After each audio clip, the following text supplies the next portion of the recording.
బంగ్లాదేశ్లో చెలరేగినటువంటి అనేక వర్గాల అలజడులు, దాడుల వలన ఇటు భారతదేశంలో కూడా తీవ్రమైనటువంటి ఒత్తిడికి గురవడం జరిగింది.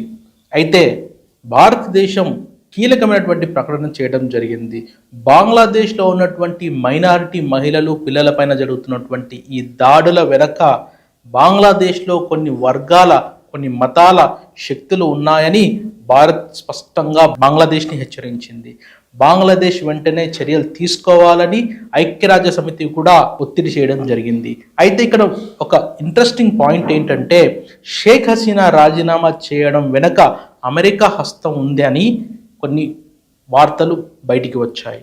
ఆ నేపథ్యంలో భారతదేశం అమెరికాకి ఒక సూచన చేయడం జరిగింది. ఏంటంటే, ఇది వాషింగ్టన్ పత్రిక యొక్క కథనం ప్రకారం భారతదేశం అమెరికాను ఒక కోరిక కోరింది. ఏంటంటే